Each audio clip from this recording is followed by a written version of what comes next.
Bismillahirrahmanirrahim. Assalamualaikum warahmatullahi wabarakatuh. Innal hamdalillah nahmaduhu wa nasta'inuhu wa nastaghfiruh. Wa na'udzu billahi min sururi anfusina wa sayyiati a'malina. May yahdihillahu fala mudhillalah wa may yudlil fala hadiyalah. Kaum muslimin yang dimuliakan Allah Subhanahu wa taala. Alhamdulillah, tentunya senantiasa kita memanjatkan puja dan puji syukur kita kepada Allah Sang Khalik yang begitu amat mencintai kita hambanya dengan begitu banyak cucuran nikmatnya yang sampai detik ini kita masih bisa merasakannya. Kaum muslimin yang dimuliakan Allah Subhanahu wa taala. Di kesempatan hari yang berbahagia ini, di acara kita di kajian Tazkiyatun Nufus, alhamdulillah kita masuk kepada bab atau tema yang baru yang kita akan membahas, yang mungkin ini hampir setiap mukadimah kita sampaikan. Kita masuk kepada bab syukur. Bab syukur yang mana di sini akan kita bahas bagaimana apa itu makna yang dimaksud dengan syukur dan bagaimana bersyukur terhadap apa yang telah Allah berikan kepada kita. Juga apa itu keutamaan-keutamaan ketika seorang hamba dia bersyukur terhadap nikmatnya Allah. Nah, kaum muslimin yang dimuliakan Allah, berbicara tentang syukur, kalimat yang mungkin ini pada asalnya dari bahasa Arab, syakara, yang artinya terima kasih, syukron, yang sering kita dengar. Mungkin istilah ini adalah istilah yang sudah tidak asing lagi di telinga kita. Kata-kata syukron yang artinya terima kasih, yang kita ucapkan ketika kita merasa dibantu atau diberikan pertolongan atau juga kita diberikan suatu pemberian seperti hadiah dan lain sebagainya. Nah, maka kita sering mengucapkan kata-kata syukran, syakara. Jadi syukur ini dari kata syakara yang artinya berterima kasih. Adapun makna istilahan, tadi menurut bahasa, adapun menurut istilahan atau istilah, secara istilah, syukur itu artinya adalah pengakuan seorang hamba atas nikmat yang Allah berikan kepadanya dan mengucapkan dengan lisannya yang sering kita ucapkan dalam kata alhamdulillah. Juga kita wujudkan dengan bentuk perbuatan amal kita, dengan ibadah kita. Nah, ini yang dimaksud dengan syukur.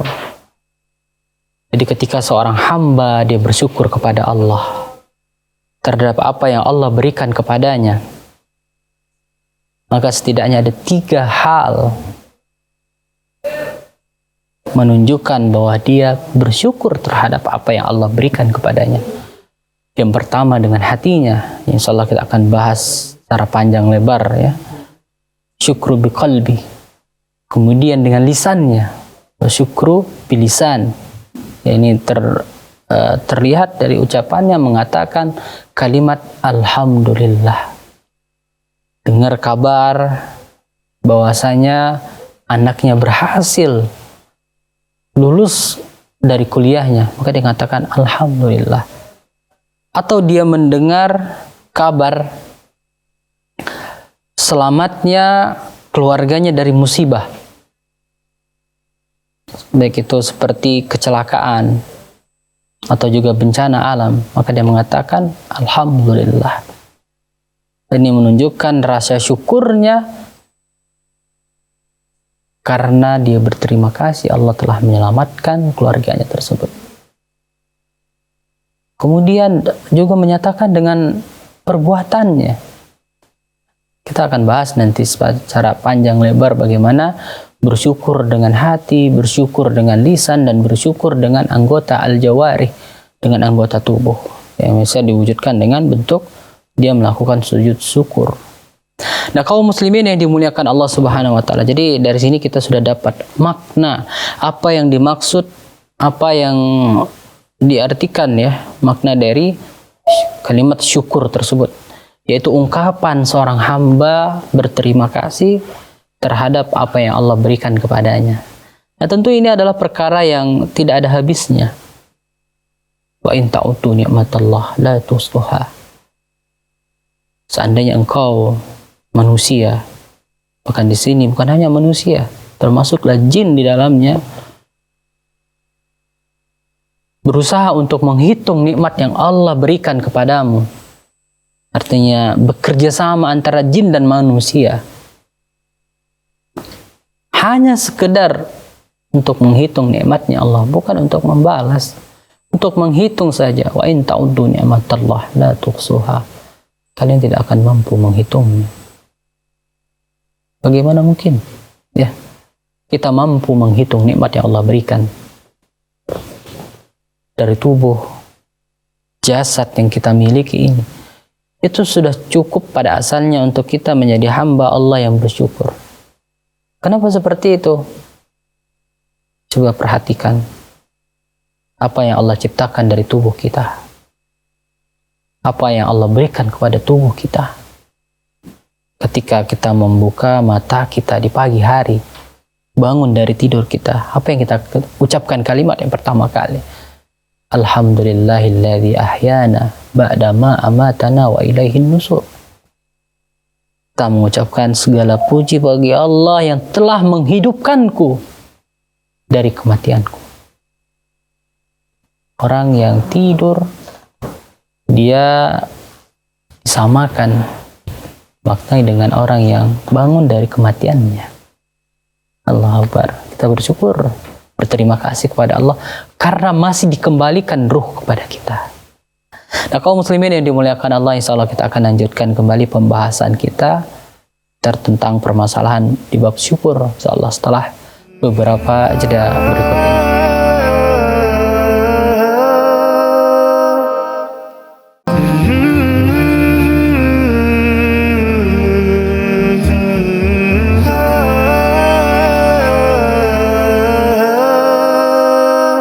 Baik, kaum muslimin yang dimuliakan Allah, kita lanjutkan di segmen yang kedua, membahas permasalahan syukur.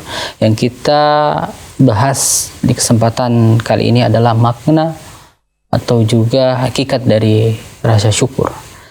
Nah, kaum muslimin, tentu kita katakan tadi bahwasanya kita tidak akan mampu menghitung nikmat yang Allah berikan. Coba kita muhasabah, coba kita pikirkan, renungkan apa yang ada di tubuh kita saja dulu ya.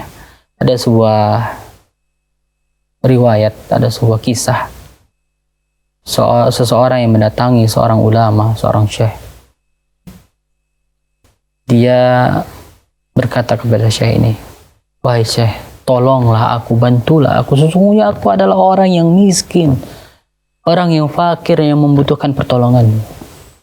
Maka sang syekh dia mengatakan apa kepada laki-laki ini? Dia katakan, "Tidak, sesungguhnya engkau adalah orang yang kaya. Engkau adalah orang yang kaya." Kemudian laki-laki ini karena merasa kalau syekh ini tidak yakin dengan perkataannya, bahwasanya dia orang yang miskin, dia meyakinkan syekh itu dengan kata-kata, "Demi Allah, wahai syekh, demi Allah, sesungguhnya aku adalah orang yang miskin, bantulah aku." Syekhnya juga mengatakan hal yang sama, "Demi Allah, engkau orang yang kaya." Sekali lagi ditekankan oleh laki-laki ini, "Demi Allah ya syekh, aku ini orang yang miskin. Aku tidak memiliki sesuatu untuk aku makan." Bahkan sampai seperti itu. Maka syekh ini tetap dengan perkataannya, "Demi Allah, ya akhi, engkau adalah orang yang kaya."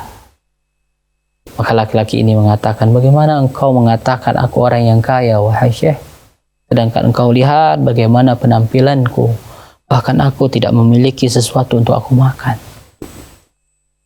Maka Syekh ini dengan tersenyum mengatakan, wahai akhi,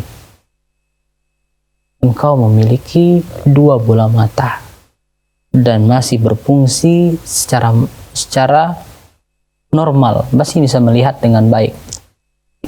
Apakah kau mau satu saja dari bola matamu ku ganti dengan 100 juta atau bahkan 1 miliar? Maka laki-laki mengatakan, tidak ya Syekh, aku tidak mau menukarnya walaupun dengan uang 1 miliar. Oke, Syekh, berarti engkau memiliki 1 miliar. Apakah engkau mau seandainya ku ambil darimu tanganmu atau jari-jarimu dan ku ganti dengan sekeranjang mutiara?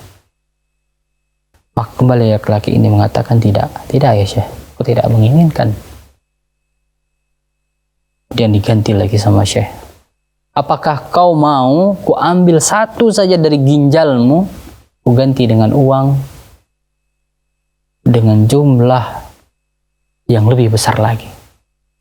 Laki-laki ini kembali mengatakan, tidak wahai Syekh, tidak, aku tidak menginginkannya. Maka Syekh ini bertakbir, Allahu Akbar. Coba lihat, engkau orang yang kaya, engkau adalah orang yang kaya. Maka laki-laki ini pun tersadar. Akhirnya dia mengucapkan alhamdulillah. Apa pelajaran yang bisa kita ambil dari kisah ini? Kaum muslimin yang dimuliakan Allah, ternyata benar apa yang dikatakan oleh Rasulullah SAW. Rasulullah mengatakan, kekayaan itu di sini, di hati. Ketika seseorang man amana bi sirbi mu'afan bi bad indahu putu yaumi maka annahu dunya fi jajabiriha, atau kama qala Rasulullah. Rasulullah katakan, barang siapa man amana bi sirbi, aman dia di rumahnya,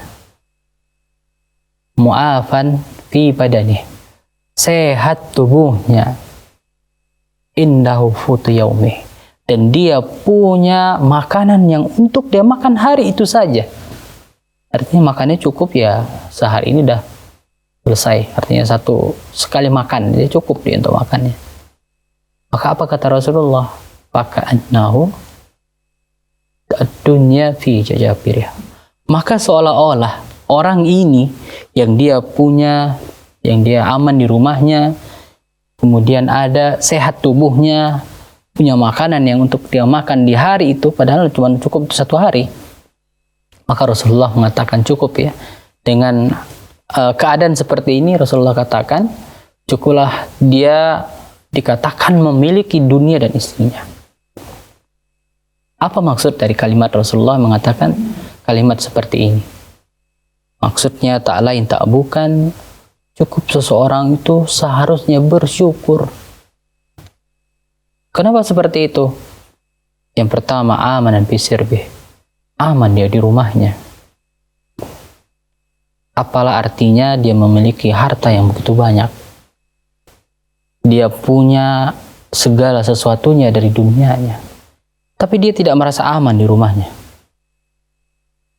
Kenapa dia tidak merasa aman? Dia berada di tempat yang sewaktu-waktu nyawanya bisa hilang. Tempat yang konflik misalnya, peperangan, atau banyaknya orang-orang yang jahat. Sehingga dia merasa tidak aman di rumahnya. Walaupun rumahnya rumah yang besar.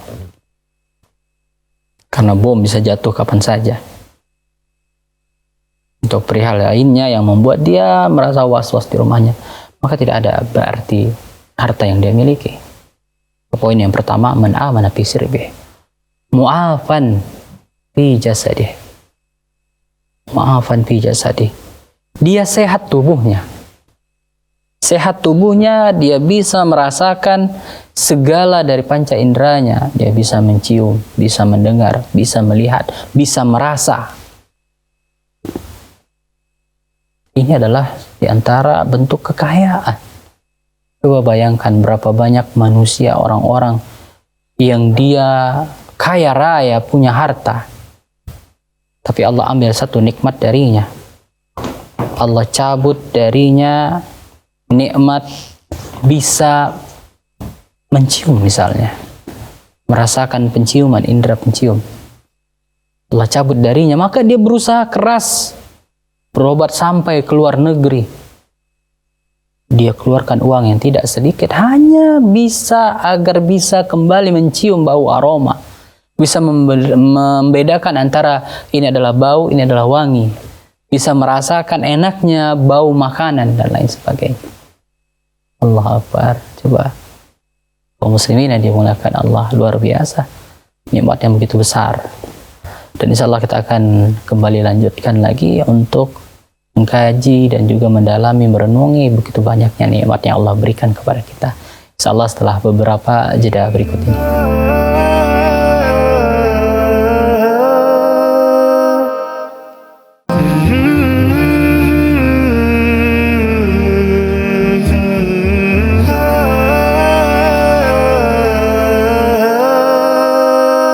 Ya, baik kaum muslimin yang dimuliakan Allah, kita lanjutkan di segmen yang terakhir. Kita kembali mensarah atau juga menjelaskan ya makna dari hadis Rasulullah yang mengatakan man amana fi sirbi, barang siapa yang aman di rumahnya, mu'afan fi jasadi, dia sehat badannya, kemudian indahu futu yaumi, dan dia punya makanan untuk dia makan, faka'annahu ad-dunya fi jajabiriha, maka dia seolah-olah punya dunia ini dan isinya. Ya, dia jadi orang yang kaya raya ketika itu. Ya, kita akan bahas tadi di kalimat yang kedua, mu'afan fi jasadi. Nah, ini kita katakan bagaimana orang-orang kaya yang Allah ambil dari dia nikmat. Satu nikmat saja. Allah ambil fungsi dari jantungnya. Jantung berfungsi untuk memompa darahnya. Maka dia berusaha mengeluarkan uang yang tidak sedikit, yang tak terbayangkan mungkin oleh kita uang tersebut. Tapi dia rela. Dia rela mengganti apapun yang dia miliki agar bisa jantungnya kembali normal, berfungsi untuk mengalirkan darahnya. Karena ketika jantung, nikmat jantung yang Allah berikan kepada kita ini, Allah cabut nikmatnya, sehingga dia tidak lagi berdetak, tidak lagi berfungsi, maka hilanglah nyawa dari jasad tersebut. Ada orang yang dia harus mencuci darah sebulan sekali. Cuci darahnya. Tadinya berganti darahnya, dia buang, dia ganti dengan darah lainnya. Agar apa? Agar dia bisa sehat, agar dia bisa normal, agar dia bisa beraktivitas seperti biasanya. Allahu Akbar. Maka benar Allah yang Rasulullah katakan, ni'matani katsirun minan nas maghlub bi. Ada dua nikmat yang manusia sering sekali lupa kalau itu adalah nikmat yang besar. Ada dua nikmat. Apa itu? Al-waqt, waktul farar, waktu atau kesempatan, luang, wasihah. Yang kedua adalah kesehatan. Waktu luang dan sehat ini sering sekali orang gak paham kalau ini adalah bagian dari nikmat, dan bahkan itu adalah nikmat yang besar. Dia tahu, dia sadar itu adalah nikmat ketika kapan? Ketika dia tidak lagi punya kesempatan karena dia terus sibuk dengan dunianya dan dia tidak bisa meninggalkan dunia tersebut. Dia terikat sehingga dia tidak bisa untuk mengerjakan sholat misalnya berjamaah, atau hanya sekedar berkumpul dengan keluarganya, silaturahmi dan lain sebagainya. Dia tidak punya waktu bahkan untuk belajar menuntut ilmu, talabul ilmi. Maka bersyukur bagi kita, bagi Anda yang masih Allah berikan kesempatan untuk bisa duduk, untuk bisa mendengar kajian, untuk bisa mendalami ilmu agama, bersyukur. Karena apa? Karena di sana banyak orang-orang yang tidak memiliki waktu, tidak punya kesempatan, sehingga terlepas darinya. Padahal dia ingin, dia mau, tapi dia tidak bisa melakukan. Allah cabut darinya nikmat, kesempatan, atau dibuat dia tidak ada girahnya ke sana. Tuh. Kemudian kesehatan, kembali kesehatan. Kenapa kesehatan ini adalah nikmat yang begitu luar biasa besarnya? Dan banyak di antara kita nggak sadar kalau ini adalah nikmat yang besar. Sehingga banyak di antara kita menyanyiakannya dan tanpa sadar merusak nikmat ini. Kita sendiri yang merusaknya. Di antaranya dengan perbuatan-perbuatan yang merusak kesehatan. Baik itu dengan minum minuman keras, ataupun juga dengan memakai narkoba, obat-obatan terlarang, atau bahkan ya yang mungkin lazim kita dapati, merokok. Ini adalah bagian dari kita mengkufuri nikmat yang Allah berikan kepada kita. Allah berikan nikmat sehat, kita rusak nikmat sehat tersebut dengan kebiasaan-kebiasaan yang buruk. Nah, kaum muslimin yang dimuliakan Allah Subhanahu wa taala, orang yang dia baru sadar nikmat sehat itu besar, nikmat sehat itu sangat luar biasa ketika dia sudah terbaring kaku di tempat tidur yang sudah berbulan-bulan bahkan bertahun. Ketika itu dia ingin sekali agar bisa melaksanakan sholat yang 5 waktu secara normal. Dia ingin sekali bisa sholat berjamaah di masjid. Dia ingin agar bisa dia berpuasa. Namun dia tidak mampu karena sakitnya. Dia sudah lumpuh, tidak bisa bergerak. Dia sudah memiliki penyakit mah yang akut sehingga dia tidak bisa berpuasa. Allah Akbar, kaum muslimin yang dimuliakan Allah. Nah, ketika nikmat tersebut masih ada pada diri kita, masih Allah biarkan, masih Allah berikan kepada kita, maka hendaknya janganlah kita termasuk orang-orang yang kufur terhadap nikmat. Janganlah kita termasuk orang-orang yang tidak tahu berterima kasih terhadap apa yang Allah berikan kepada kita. Padahal kita mudah, gampang, dan pandai berterima kasih ketika kepada manusia. Ada orang yang berbuat baik kepada kita. Ada orang yang memberikan kepada kita bantuannya. Ada orang yang memberikan pinjaman. Kita mampu, bisa, dan pandai berterima kasih. Kenapa kepada Allah tidak pandai?